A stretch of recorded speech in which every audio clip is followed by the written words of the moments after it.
Yes, ma caméra, c'est vrai que c'est celle-là. Général.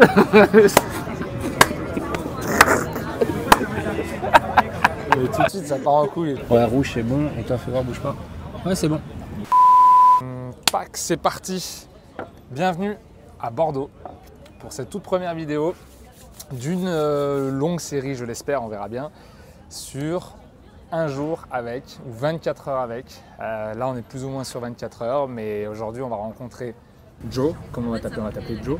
Joe, ça me va très bien. Parfait. Du coup, tu vas être un peu emmerdé. Voilà, si à côté, on a Johan, Joe tout court. Ouais, bah Joe aussi, donc bon, Joe et Joe quoi. Voilà, Joe et Johan, on va dire, ça va être plus simple. Joe, je voulais, ça fait un petit moment maintenant qu'on se connaît, je voulais te suivre un petit peu sur une journée et demie. En réalité, on passe 2 jours ensemble, mais on filme sur à peu près une journée. L'idée, c'est rapidement de te présenter.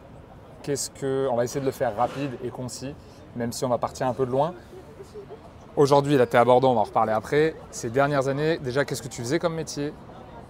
Quel est ton savoir-faire globalement? Pourquoi tu es arrivé là? Il y a peut-être une partie perso à mettre en avant et pas commencer que forcément par le pro. Je te laisse te présenter et je rebondirai si besoin. T'es prêt à rebondir? C'est bon? Ouais, je suis On est bon? Là, je suis prêt, là. Le tabouret est- Bah écoute, moi c'est Joe, j'ai 22 ans et Trou du cul. Pardon, je voulais pas qu'il me la pique. Bah écoute, moi c'est Joe en effet. Je suis vidéaste depuis maintenant un peu plus de 7 ans. à ton compte. Ouais, à mon compte depuis 5 ans en fait. Ok. Ouais, à mon compte depuis 5 ans. J'ai démarré un peu malgré moi, entre guillemets. J'étais en voyage, j'avais besoin de partir à une certaine époque de ma vie. Ouais. Je suis parti me balader autour de la planète, comme on dit. Et après une bonne trentaine de pays, en fait, il y a un gars qui m'a contacté en me disant « Gars, j'ai trop envie de bosser avec toi. Ok. » Et le délire, c'est que je captais pas pourquoi. Ouais, pour de la vidéo quand même, c'est Ouais, ça? pour de la vidéo en fait. Il me dit « J'adore ton style, j'adore ce que tu produis, j'adore la narration que tu as autour de tes stories et tout ça. » Et moi, je captais pas le délire, je le faisais pour la famille, pour que les gens prennent des news, qu'ils sachent que tu sais, t'es en vie quand tu te balades autour de la planète, c'est pratique, tu vois. Ouais. Mais Nickel. On a choisi un endroit exprès où il n'y avait pas beaucoup de musique, pas trop de gens, où ça devait être calme.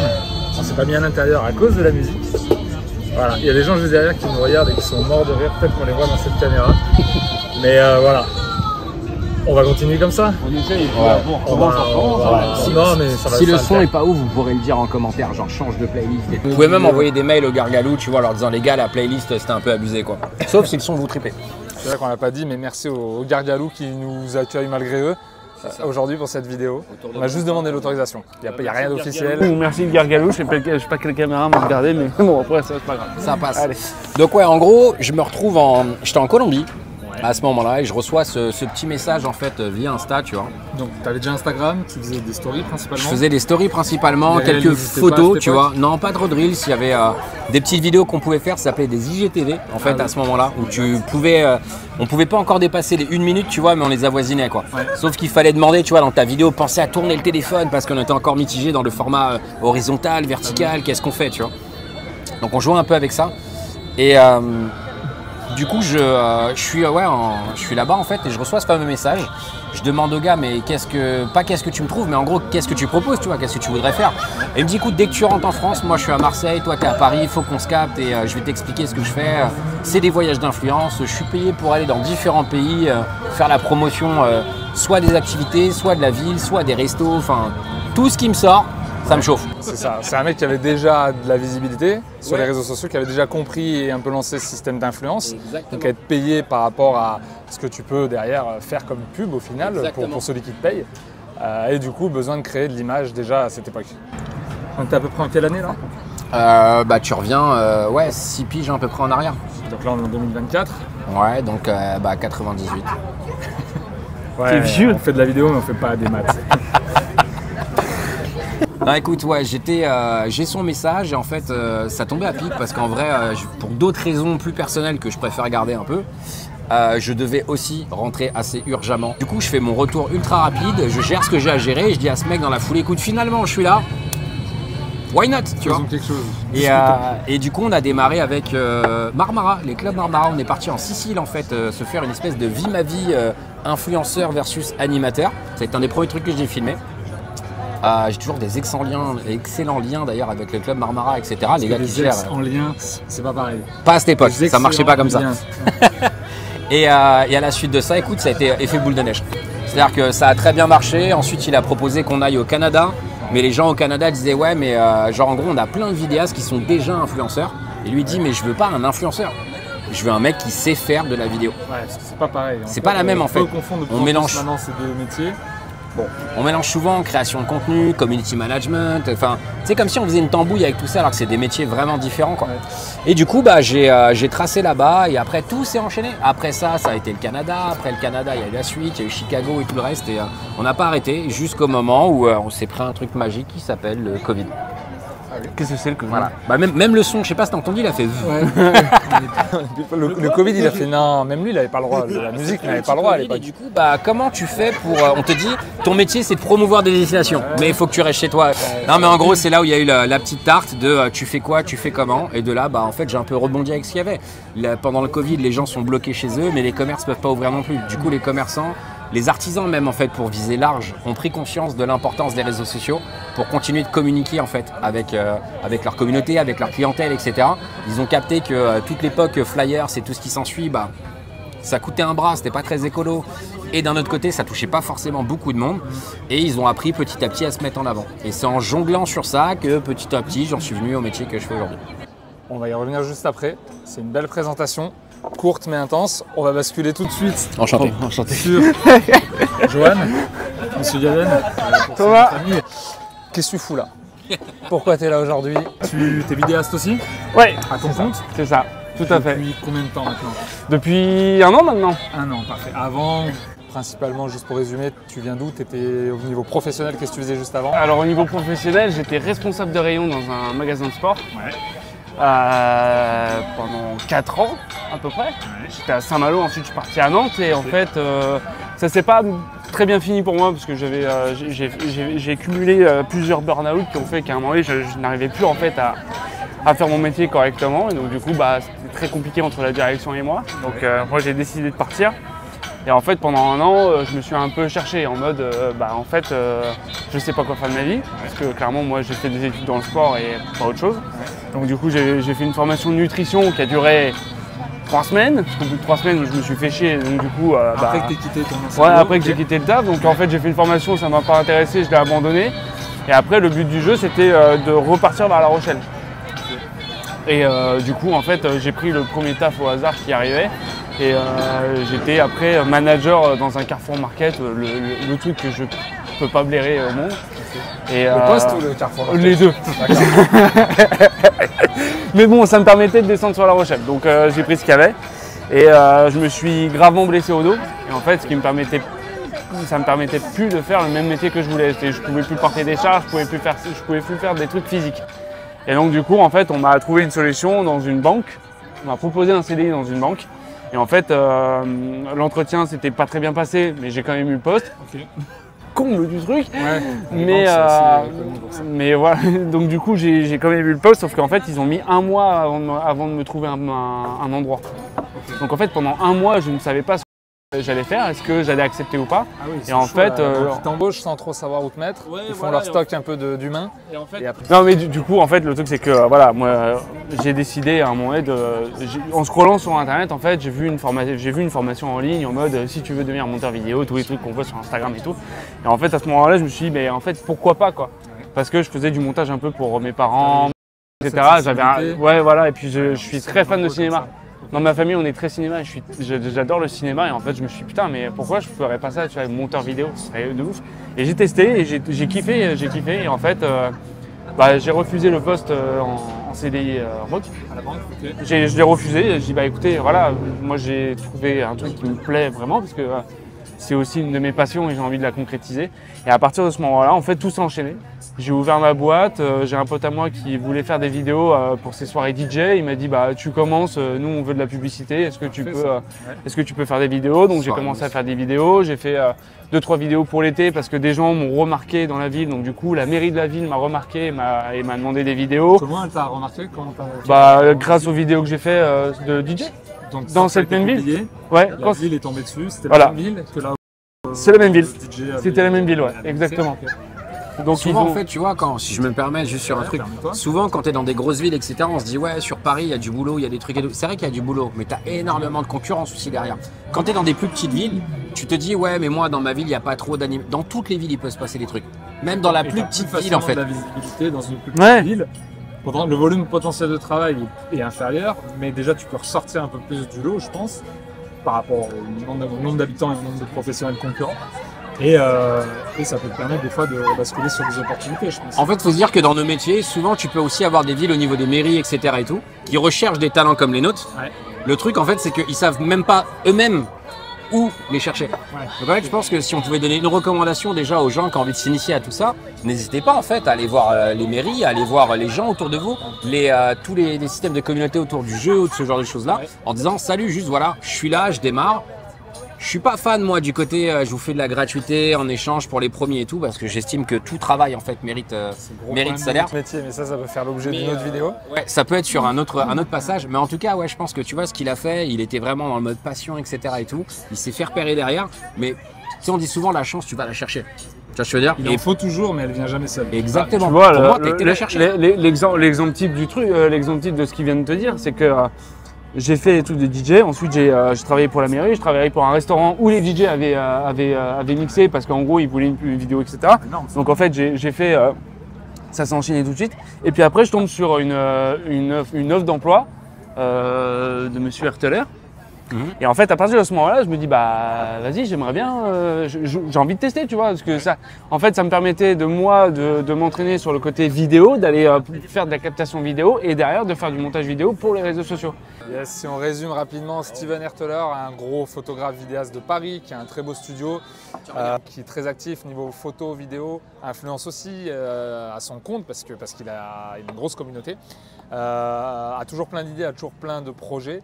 Et à cette époque-là, il y avait un projet qui avait été lancé avec Joe à la direction de ce projet, on peut dire. C'est comme ça que tous les deux se sont connus, c'est comme ça que nous on s'est connus encore plus tôt à la création du projet, donc Joe et moi, donc après Johan et moi aussi. Et globalement, voilà, toi tu avais postulé pour faire partie de la nouvelle équipe qui allait filmer et faire des montages de vidéos de courte durée, snack content comme on dit, donc vidéos courtes de réseaux sociaux pour notamment les salons de coiffure. Exactement, voilà, client principal, les salons de coiffure. On ferme la parenthèse, mais ça pose un peu plus le cadre et on comprend mieux. Voilà, donc du coup, bah, j'ai réussi les examens haut la main. Ouais, bravo. Voilà, donc, et à partir de ce moment-là, bah, on s'est plus lâché avec Joe. Hein. Ouais, ça a créé quelque chose. Et puis après, j'ai rejoint Joe dans son aventure. T'as rejoint Joe, parce que Joe, maintenant, si on revient un peu à toi, là, on est à Bordeaux, comme je l'ai déjà dit, très belle ville d'ailleurs. Belle visite, on s'est bien régalé aujourd'hui. Plus de restos que d'habitants, on peut que kiffer. Il y a plus de restos que d'habitants. Vrai stat? Non. Je sais pas, mais... Ouais. Non, moi tout ce que je sais, c'est qu'à chaque fois que je passe chez lui, je prends 5 kilos. Et tu restes combien de temps en moyenne à chaque fois? 2 jours. Aujourd'hui, tu es ici. Avant, on n'a pas vraiment précisé, tu as beaucoup voyagé, tu as fait le job lié à la création de contenu. Depuis le Covid, tu t'es adapté, tu as dû bosser peut-être pour des entreprises aussi, tu n'as pas fait que de l'influence en tant que vidéaste. Tout ça, tu étais basé plutôt, tu bougeais beaucoup, mais ton point de ralliement quand tu rentrais, c'était plutôt Disneyland. Disneyland. Mickey. Ouais, avec Mickey. Stitch est un mec très sympa. Minnie est horrible. Faut arrêter de. Minnie, ouais, elle est dure. Elle est hardcore. Ouais, mais c'est mis d'accord avec Dingo, tu vois, pour pas trop faire de folie. Donc, voilà. Mais ouais, donc petit point de chute en effet sur Chelsea. Et après, essentiellement, en vrai, oui, le boulot, en fait, je le prenais comme il venait. Comme il venait. J'ai eu, il y a un moment, il y a 4 ans. Ouais. En plus, on est quasiment en octobre là, donc ça fait quasiment 4 ans. Qu'en fait, j'ai eu un déclic un soir, je discutais avec un pote et je lui ai dit en fait, je me rends compte que dans les clients que j'ai, il y en a quand même qui me prennent beaucoup plus d'énergie que d'autres. Et assez bizarrement, c'était pas les clients avec qui tu étais le plus en phase. Ouais. C'est-à-dire que tu veux gérer un petit peu tout le monde, tu veux essayer de faire plaisir à tout le monde. Et c'est là où j'ai commencé vraiment à me recentrer en fait sur moi-même, sur mes valeurs, en me disant mais est-ce que vraiment tu as envie de bosser avec tout le monde? Au début, en fait, je pense que comme toute personne qui veut débuter ou qui veut évoluer, etc., tu prends tout ce qu'il y a à apprendre, tu te challenges, les nouvelles idées, les trucs et tout. Mais une fois que tu as fait, alors je dis pas que j'ai fait tout le tour, bien évidemment, mais une fois que tu as fait le tour comme ce que j'ai pu faire, j'ai fait de la vidéo courte durée, je fais du documentaire pour le cinéma aussi, j'ai fait du long métrage, j'ai fait des vidéos sur YouTube. J'ai parti vraiment avec beaucoup de projets, avec des grosses marques comme des plus petites. Et je me suis rendu compte qu'en fait, c'était avec les plus petites que je m'amusais le plus. Pas forcément ceux qui avaient le plus gros budget, mais en fait avec les gens qui étaient les plus passionnés. Et au final, ça en est devenu mon credo. Sois passionné, dis-moi ce que tu as besoin et j'aiderai. Passionné par ce qu'ils font eux. Parce qu'ils font eux, ouais, totalement. Et toi, ressentir ça crée un meilleur feeling entre vous. T'as un meilleur feeling, la personne elle a peut-être un plus petit budget, mais elle sait dans quoi elle le met avec envie. Et là, si on revient à l'actualité du coup aujourd'hui, donc chez Mickey, là on n'est plus du tout chez Mickey, on est un peu plus loin. On a bougé sur Bordeaux. Ici. Ouais. On est avec les bouteilles de vin. Ouais, c'est ça en fait. Plus proche des bouteilles de vin. Qu'est-ce qui s'est passé si tu me fais un résumé rapide? Tu étais encore à Paris il n'y a pas si longtemps, enfin région parisienne. Et là maintenant tu es ici à Bordeaux. J'étais à Paris, j'étais plutôt bien en soi, sauf qu'il y avait beaucoup trop de souvenirs de ma vie passée qui étaient un peu compliqués aussi parfois à digérer. Et surtout, perso aussi. Ouais, du perso. Pro, ouais. Et à côté de ça, je me sentais plus en phase avec les Parisiens. Je sais que c'est un gros cliché de dire le Parisien tire la gueule et ceci et cela et tout, mais d'un point de vue général, je me sentais plus en phase en fait avec les gens sur Paname. Et pour avoir beaucoup bougé, pour avoir fait, quand j'ai géré quasiment 35 salons un peu partout en France, j'ai aussi salon de coiffure, un projet avec Steven. Exactement. J'ai aussi eu l'occasion en fait de fréquenter différentes villes en fait, de passer 2-3 jours par-ci par-là et fréquemment puisqu'on revenait plusieurs fois dans l'année. Et du coup, c'est vrai que l'Aquitaine, ça a toujours été un endroit en fait où je me sentais bien. J'adore skater, tu le sais. Et ici, le skate, t'as pas quelqu'un qui klaxonne toutes les 4 secondes derrière. T'es à 1 heure de l'océan, donc tu peux surfer. L'ambiance est bonne, le soleil tape, la bière est cool, les spots sont sympas. Ouais. D'ailleurs, en parlant de ça, je suis vraiment désolé, c'est pas pour me la raconter, mais je suis obligé de mettre mes lunettes là, le soleil est en train de descendre et j'ai du mal avec ça, je suis un peu sensible. Et pour ce qui est de la bière, à boire avec modération, il faut le mettre en bandeau. Ouais. On sait que cette vidéo sort le 12 décembre, donc vous ne comprenez pas le soleil qui est sur. Parce que le temps qu'il la monte, il va y avoir du temps. Non, mais en soi, ouais, franchement, en fait, un peu comme le déclic des clients.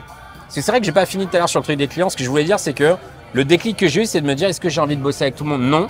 Et du coup, en fait, j'ai envoyé des mails à quasiment 80% des clients avec qui je bossais pour dire en fait, finalement, je pense qu'il est temps qu'on s'arrête. Carrément. Et en fait, le mois d'après, j'étais en déj de thunes, mais je me suis dit c'est parce que je me mets dans le mal. Ouais, que tu vas rebondir. Que je vais rebondir et que je vais faire, etc.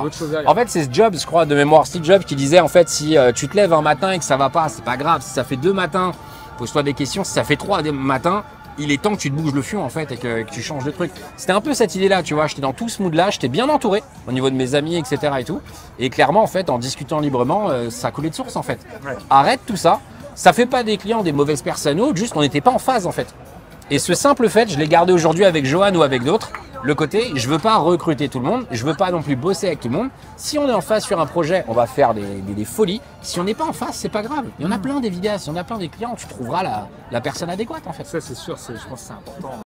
Enfin, c'est facile d'en parler comme ça et tout, mais c'est vrai qu'on a tous les trois eu nos vies et nos métiers avant, dans lesquels on se retrouvait peut-être de moins en moins et ce besoin de changer assez radicalement. Et maintenant c'est fait et c'est vrai que je comprends bien ce que tu veux dire. Après chacun, ça résonnera en chacun ou pas, mais c'est important, c'est sympa d'avoir cet avis. Ouais. Tu parles de Johan, tu parles de recrutement, tu parles de vidéaste. Ça veut dire quoi? Il y a quelque chose à annoncer ou On a ouvert des petits trucs, on va dire. C'est encore secret. Il y a quelque chose en devenir, c'est ça? Ouais, en devenir. En fait, au mois d'octobre, on a décidé de lancer Pépite Prod. Donc, Pépite parce que le mot sort de notre bouche peut-être 86 fois en 24 heures, tu vois. T'es gentil. T'es gentil, toi. Alors c'est pas de l'associatif, c'est une société unipersonnelle par rapport à une mesure légale entre guillemets. Mais voilà. Mais Johan en fera complètement partie au niveau de l'aventure, bien évidemment. Il la reprendra peut-être même par la suite. Tu vas vite. Mais c'est bien de se projeter. Ouais, ça sera un honneur, mais on attend qu'elle soit montée, après on verra. Non, mais l'idée, ouais, c'est comme je te le disais tout à l'heure, c'est pas de prendre tous les clients et c'est pas de s'entourer avec tout le monde non plus. L'idée aujourd'hui, tu le sais, on en parle souvent, j'emploie souvent tous les termes qu'il y a autour de One Piece, qui est un manga qui est très connu aujourd'hui, ok. Mais pour moi, en fait, il y a énormément de valeurs qui sont similaires à ma vie de tous les jours. C'est-à-dire que dans la série, dans la série, en fait, si tu veux, ça fait plus de 20 ans qu'elle existe. Et t'as toujours pas 10 personnages principaux en fait au niveau de son équipage. Ouais. Parce qu'en fait il veut s'entourer des meilleurs chacun dans leur domaine. Et en fait cette philosophie je la trouve super cool. Aujourd'hui t'es peut-être pas bon dans un domaine, c'est pas grave en fait. Trouve une personne qui est passionnée par ce domaine et qui a envie de participer à ton aventure, tu vois. Et construis en fait la bonne équipe par rapport à ça. Et au niveau de ta clientèle c'est la même. Prends pas tout le monde pour prendre tout le monde. Prends les gens avec qui tu vibres, prends les gens avec qui tu es OK pour faire une heure sup, prends les gens avec qui te lever le week-end et en fait te dire ouais, j'aurais renvoyé un petit truc ou modifié, c'est pas une tare en fait, tu vois. C'est ça. Et donc là, quand tu raisonnes comme ça, à quoi tu penses? Vers quel type de client tu vas te tourner? Que ce soit la profession, soit l'état d'esprit, soit comment tu vois ça. En fait, dans nos métiers, et comment tu vois ça après avec Johan, qui va nous expliquer aussi son point de vue là-dessus. Je pense que les gens, tu vois, nous disent souvent… c'est que de l'impro, c'est fou. Il faut, dans nos métiers, on nous dit souvent, ouais, t'es spécialisé en quoi? En interview, en ceci, ouais, on est d'accord, tu vois, t'es spécialisé en quoi? Dans quoi? Voilà, mais dans quoi? Qu'est-ce que tu fais? Qu'est-ce que nanan? vidéo. Je sais pas, un cuistot, tu lui dis pas, t'es spécialiste des pâtes, ouais, tu vas me faire que des pâtes, tu vois, il fait autre chose quand même. Il a droit de faire de la pâtisserie, ça fait pas de lui un pâtissier. Je suis d'accord, mais il a droit d'en faire. Il a droit de faire peut-être des petits cocktails ou des machins ou quoi que ce soit, tu vois. Et je suis pas fanat des gens qui sont hommes à tout faire. Je dis simplement que pourquoi se spécialiser dans quelque chose? Pourquoi se mettre dans une case? Pourquoi se mettre dans une case en fait? Plus de hauteur. Du coup, je me suis dit, vu que les gens adorent qu'on soit dans des cases, je vais m'en mettre dans une volontairement, celle des passionnés. Sois passionné par ton milieu, qui soit de l'ordre de la coiffure, qui soit de l'ordre de la pâtisserie, qui soit de l'ordre de la food, qui soit de l'ordre du bâtiment, qui soit de l'ordre de ce que tu veux en fait. Fais-moi vibrer en me racontant ton projet et je t'aiderai à le mettre en image et je t'aiderai à te démarquer sur les réseaux. Si t'es pas passionné, salut. Ouais. Parce que potentiellement, tu as rencontré des professionnels d'un domaine qui ne sont pas passionnés par ce qu'ils font. C'est arrivé. En fait, des gens qui, même dans l'entretien, tu sens que c'est d'un point de vue stratégique. Je conçois totalement que tu es sur les réseaux pour émettre une stratégie, pour dégager du chiffre d'affaires, etc. On n'est pas dans un monde de bisounours non plus, tu vois. Mais aujourd'hui, on sait la croître.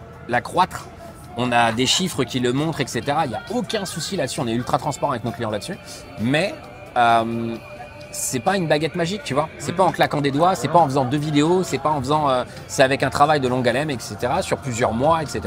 Et du coup, il faut qu'il y ait ce feeling-là en fait. Parce que bosser avec des gens, leur prendre des thunes sur un trimestre ou 2 ou quoi que ce soit, ça sert à quoi en fait en vrai, tu vois? Les services que vous avez proposés, c'est du coup sur du long terme. J'aime pas trop le mot, mais le côté abonnement, le côté engagement, entre guillemets. Pas engagement parce que ça va rester souple. Mais l'idée c'est ça, c'est de se projeter sur plusieurs trimestres, une année. C'est cool, c'est axé aussi sur la confiance. Ouais. Nous, on axe beaucoup sur la confiance. Nous, on n'a pas besoin de contrat, de ci, Il n'y a pas envie de… Il faut absolument que tu fasses ça pendant un an, pendant ci, etc. On n'aime pas ce concept de contrat en fait. Part du principe que demain, je bosse avec toi. Et dans 6 mois, t'en avais prévu 1 an, même 2 ans, même 10 ans, j'en sais rien. Mais en fait, dans 6 mois, t'as une galère, je sais pas moi, une galère d'assurance, une galère de voiture, une galère avec tes enfants, une galère de je sais pas quoi, je sais pas ce qui peut se passer. Mais je veux dire, en tout cas, ça tombe sur la gueule ou quoi que ce soit. Moi, je préfère être peiné pour toi, tu vois. Bien sûr que le business va peut-être se ralentir, peut-être même qu'il va s'arrêter, peut-être même que tu vas me dire, là, pendant 3-4 mois, je peux pas et après, je reprendrai. Et on trouvera des solutions, c'est pas grave, tu vois. Ouais, mais j'ai pas envie de te dire, non, oh, on a fait un contrat, là, t'es sur 1 an, t'es sur… C'est bon. Je saurais me retourner, tu vois. Pas un abonnement téléphonique. Non, ouais, exactement. Ouais. Et c'est très important, je pense. Après, je comprends encore une fois les gens qui le font, les gens qui se rassurent, les gens qui plein de trucs et tout. Mais dans les clients qu'on a actuellement, il y en a certains qui là nous ont recontactés d'ailleurs très récemment, il y a à peine 2 semaines. 2 semaines. Et en fait, qui nous disaient, les gars, ça y est, c'est bon, ma galère elle est passée. Je suis gavé chaud pour rebosser avec vous, tu vois. Genre, j'attends que ça. On est chaud patate, etc. Et nous, c'est hyper gratifiant. La personne, elle aurait pu trouver quelqu'un d'autre. Elle aurait pu. Enfin, il y a 1 million de choses qui auraient pu se passer. Non, elle veut toujours faire appel à nous, etc. quoi. Après, c'est hyper positif parce que ça nous montre aussi que ce que nous on propose et ce que nous on leur produit, c'est quand même de qualité et que eux derrière voient le résultat sur leur compte Instagram. Ouais. En termes de statistiques, en termes de retombées, en termes d'abonnés, en termes de tout. Et c'est surtout aussi quand tu leur montres des vidéos, il y a des vidéos où ils se disent waouh, mais je veux cette vidéo-là, je veux qu'on la fasse, etc. Et on leur fait et ils sont heureux. Et nous, c'est ça qui nous importe, c'est qu'eux ils soient heureux, que leur chiffre d'affaires croît et que le nombre d'abonnés et que leur compte Instagram explose. Et toi, Johan, du coup, tu es là sur la création du projet depuis le début. Ça bosse à 2 du coup avec Joe. Ça partage les idées, cerveau collectif. Beaucoup, cerveau. Ça c'est bien. Cerveau en ébullition à chaque fois et quand on finit à 3h du mat, fait bon, à se coucher. Non, demain ou pas. Et du coup, globalement, là, pareil, vous allez lancer les premiers tournages, il y a déjà des clients. Ouais, il y a déjà des clients. Le truc c'est que là, vu qu'on a t'as ouvert la boîte là, t'as fait les créations de boîte cet été. Tout est ouvert depuis cet été, mais on lance officiellement début octobre. 2024. C'était un peu. Et le truc c'est que pendant que lui il était en train de faire la création de la boîte, moi j'ai vu des clients au mois d'août. C'est toujours très bien passé. Pourquoi? Parce qu'en fait nous on essaye d'instaurer déjà une bonne humeur, une bonne ambiance. de mettre les gens en confiance et aussi d'apporter une plus-value qui va faire qu'à chaque fois qu'on va aller dans un tournage et à chaque fois qu'on va faire quelque chose, en fait, c'est une plus-value pour eux, c'est une plus-value pour nous. En fait, on en ressort tous grandis. Arrête-moi si je me trompe. Hein. C'est quoi? Je vais aller rechercher une tournée. Comme ça, il pourra m'insulter et dire ce qu'il a envie de dire. Ça marche? Et si je me suis rapproché de Joe, c'est aussi parce qu'on a à peu près les mêmes valeurs, on a à peu près la même façon de fonctionner, on a des idées complètement différentes. Et donc, du coup, vu qu'on a des idées complètement différentes, en fait, elles se complémentarisent. S'il y a des fautes de français, excusez-nous. Hein. Ça se complémentarise et donc du coup après derrière forcément ça crée des choses un peu inédites, un peu folles et ça crée un truc assez unique que moi j'aime beaucoup et en fait la vibe qu'on a tous les deux et à chaque fois qu'on se retrouve, quand je descends sur Bordeaux, qu'on se retrouve etc, on la sent tout de suite la vibe, il faut y aller parce que sinon en fait si on n'y va pas, nous on a besoin que ça bouge, on a besoin de faire que les choses bougent. Et après derrière qu'on soit avec des coiffeurs, des restaurateurs, des DJ, des trucs, on s'en fiche du moment que tout le monde kiffe et que c'est des passionnés. Exactement, tous les domaines sont possibles et tous les domaines ont besoin de vidéos de toute façon. Quand tu arrives chez Joe, la journée typique, ou presque, c'est quoi? Comment on fonctionne? En gros, si je te passe le détail, quand j'arrive, on se pose, on discute, on fait une soirée tranquillou, un peu chill, on discute de tout et de rien. Soit on sort, on va boire un verre, soit on va bouffer à l'extérieur, soit on reste à la maison et puis on discute et puis on passe la soirée à bavarder. Et à minuit, des fois, soit à minuit on se dit on va se coucher et à minuit on se dit on va travailler. À minuit? Ouais, à minuit. Ok. Ouais, non mais on peut, franchement, nous on n'a jamais d'heure. On regarde jamais. En fait, à chaque fois. C'est un des gros avantages de pouvoir maîtriser son temps et organiser. Mais en fait, le truc, c'est qu'on regarde jamais l'heure. De métier, par exemple. On regarde jamais l'heure. Oh, bonjour. Sur le nouveau serveur. Hola, ¿qué tal? Comment estás? Tudo bem? Ce ne sont pas des bières sans mousse. Ça veut dire qu'au Gargalou, il gère. C'est juste que c'est des cidres qui déchirent. Après, tu vois, le truc, c'est qu'on préfère largement travailler à l'extérieur. C'est-à-dire qu'on va se poser dans un café, comme là, on fait au Gargalou. C'était méga. Il n'y a pas de partenariat. La vidéo est sponsorisée par Rhinoshield. Vous connaissez ou pas? Ça serait énorme. Peut-être que dans un an, on dira merci aux sponsors. Pour l'instant, il n'y a rien. Il n'y a que du bon temps et du bon esprit entre nous. Ce serait génial d'avoir des partenariats. Mais en tout cas, ils ont juste dit, bien sûr, vous pouvez filmer, on s'en fout. Parce que c'est la moindre des choses de demander. On close le sujet. On voit, donc en gros, on se réveille, on prend un petit déjeuner préparé par les soins de Joe parce qu'il fait des très bons petits déjeuners. On commence à travailler tranquillou, on pose les bases et tout. Après, soit on sort, on va ailleurs, soit on reste à la maison toute la journée à taffer, à charbonner. Mais la plupart du temps, on sort. Ouais. Donc dans des lieux sympas, voilà, dans des lieux sympas, voilà, du café. Et ben on me pose la question, on en a vu quelques-uns aujourd'hui. On a les images, Roger. Mais si tu veux, tu vois, alors pour ne pas les citer, on a Darwin, le Gargalou, on a Books & Coffee, on a quoi aussi? Donc là on est sur des noms d'établissements de la ville de Bordeaux. Voilà, de nouveau, pas de pub, mais pub quand même. Et puis, tu vois, il y en a plein. Il y a un truc que je trouve ultra intéressant, c'est que c'est pas parce que ton lifestyle est en freestyle que tu n'as pas d'inconvénient. Même si ça rime.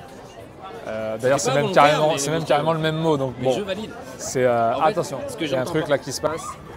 Voilà. Excuse-moi, Trichard. Je suis aussi Thomas Arcangeli, enchanté. Enchanté. Ce que j'entends par là, c'est que beaucoup se disent ouais, mais t'es dans des spots de ouf, tu fais ci, tu nana. La vie du vidéaste qui a le cul posé dans la piscine en train d'être sur l'ordi, dans le réel, je l'ai toujours pas vu, tu vois. Après, il est vrai que moi, j'ai toujours décidé dans mon lifestyle actuel de bosser du lundi au jeudi. Ça fait pas de moi un branleur du vendredi au dimanche. C'est juste qu'au vu des horaires que je pratique du lundi au jeudi, voilà, je préférais être à 100% dans ce que je fais sur un temps court et surtout avoir 3 jours de pause. Ouais. Maintenant, l'avantage de notre métier, c'est par exemple, j'ai dit que je bosse pas le vendredi. Mais si je vois que mercredi, il fait un temps mais dégueulasse de ouf, etc., bon bah je reste à la maison, je bosse. Si le jeudi, je vois que le temps il est magnifique de ouf et qu'après le week-end, il va faire dégueulasse, bah je m'autorise à chiller le jeudi en fait. Et ouais, je bosserai peut-être ou le vendredi ou le samedi ou le dimanche. Tu t'adaptes en fait par rapport à tout ça. Ça, c'est une valeur qu'on a dans nos métiers, etc. Mais il faut avoir cette assiduité en fait. Parce que c'est trop facile de te lever à 10h, de te lever à pas d'heure, de rester en pige toute la journée, de ne pas te forcer à répondre à un client ou à bosser sur un projet parce que tu as le temps. Du coup, on se met une certaine forme de rigueur dans notre boulot. Et tu vois, je vais rebondir sur ça. C'est qu'il y a un... Bah rebondis du coup. Tu rebondis pas. Ah. Voilà, c'est bon, j'ai rebondi parce que je me Pas tout le monde est pareil, heureusement. Moi, je pense que dans la vie, c'est un truc qu'on entend souvent, mais il y a des gens qui disent « et », il y a des gens qui disent « mais ». Entends-toi des gens qui disent « et ». Tu la connais celle-là? Non. En fait, tu parles d'un projet, quoi que ce soit. Tu vas me parler d'un projet, je vais dire ah ouais, et puis on pourrait faire ça. Ah, et ça serait trop bien de faire ci. Et tu vois, il y a ce genre de personnes. Et il y a les personnes qui vont dire ton projet, ouais, mais le truc, c'est que ah, ton projet, non, tu veux faire. Mais tu vois, tout le temps dans la. C'est pas de la contradiction en fait pure et dure, mais le gars en fait il ne visualise pas la même chose que toi. Donc le et est plus positif que le et est plus positif. En fait, il y a un truc aussi qui est très bête parce qu'on est quand même dans une société où les gens font du 10-18, ont des métiers traditionnels, etc. et tout. Et j'ai rien contre eux. Je l'ai fait pendant un temps, etc. Et, on l'a tous fait. Hein, voilà, force de constater que ça me convenait pas en fait. Ah bon? Non, même si j'étais dans une des boîtes les plus admirées au monde. On la citera pas, mais on utilise tous son matos. Hein. Le logo est à base de pommes. Voilà. Granny, Smith, tout ça, tu vois. Et il y avait Granny et Smith, il y avait les deux. Ouais, les deux Smith, c'est un gars, c'est un local. Tout ça pour dire que en fait, tu as des gens qui font du et, des gens qui font du mais surtout c'est entoure-toi de personnes dont tu admires le lifestyle. Vois, essaie de côtoyer un maximum de qui sont dans le même milieu que toi. Parce que par définition, elles auront les mêmes problématiques. Et ce sera plus facile à et tu auras l'échange de mêmes solutions, de trucs exactement. Bon bah les gars, parfait. Je pense qu'on a fait un beau tour de tout ça. On est bon. On a parlé de plein de choses qui n'étaient pas prévues dans la vidéo. C'est parti beaucoup plus loin, c'est cool. C'est très cool, merci beaucoup. Merci encore pour l'accueil, Joe, chez toi du coup, à Bordeaux. Pour le coup. Et puis c'est cool d'avoir pu se retrouver tous les trois et d'avoir échangé sur tous ces sujets. On va faire la classique, même si je ne sais pas faire, parce que c'est une première vidéo pour la communauté. Réellement, mettez en commentaire, ceux qui regardent et qui sont motivés de commenter, mettez en commentaire ce qui vous a plu, ce qui vous a pas plu, ce qui fonctionne, ce qui fonctionne pas, c'est une première. Si vous voulez un épisode sur quelles ont été nos plus grosses galères et comment on les a gérées, ça peut être... En tant que vidéaste pro du coup. Ouais, ça peut être un vidéaste photographe. Bah, si tu veux, on fait une vidéo ce soir. Voilà, ça peut être un bon, on va attendre les coms. Projet. Abonnez-vous, il faut le dire, apparemment ça marche comme ça, on verra bien ce que ça donne. Pour l'instant, c'est une petite chaîne et ça fait plaisir surtout d'essayer de partager de l'info et de rencontrer des super gars et d'amener un max d'infos à tout type de personnes qui pourraient regarder ça de près ou de loin. On prend la caméra. Et surtout, pour parler de tout ce type de sujet dont on ne parle pas à l'école, dans les études supérieures, les études inférieures, les études moyennes, les basses études, les hautes études. Bref, tout ce qu'on ne nous explique pas dans la société aujourd'hui, il y a des gars qui sont capables de vivre d'autres choses. Des gars, encore une fois, c'est les gars et les nanas. Et ça, c'est très très cool. Et c'est ce que je voulais essayer d'amener donc à suivre. Dans les prochaines vidéos, les prochains épisodes, j'ai l'impression qu'il y a quelque chose qui se prépare. Il est toujours devant la caméra. C'est pas grave, je vais regarder celle-là, on l'a oubliée depuis le début. Allez, vas-y. Non, je me disais simplement que si tu as regardé cette vidéo et qu'en fait tu as participé, d'être peut-être en interview par Thomas ou autre, soit parce que tu étais du métier, soit parce que tu avais des questions à apporter autres, je suis sûr qu'il se ferait un plaisir de prendre contact avec toi et de potentiellement envisager les choses dessus. Voilà. C'est très beau. Exactement, merci beaucoup Joe. C'est vrai que c'est une bonne remarque. Et surtout, il a dit, tu fais partie de ce métier ou autre. En fait, tous les métiers sont les bienvenus. Tout ce qui sort un peu du cadre classique de ce qu'on nous apprend, encore une fois, à l'école et dans la société. Donc évidemment, on est là. Tu vis sur un catamaran, tu as créé des entreprises, tu vis grâce à la crypto, tu fais tout et n'importe quoi. Différent un petit peu de ce que le grand public peut connaître, avec plaisir pour qu'on discute et qu'on fasse des vidéos. Et c'est une passion et j'aimerais amener ça au plus grand nombre. Merci les gars. Bravo. La bise. Yeah. La quoi? La bise. Ah, la bise, exactement, avec un grand B.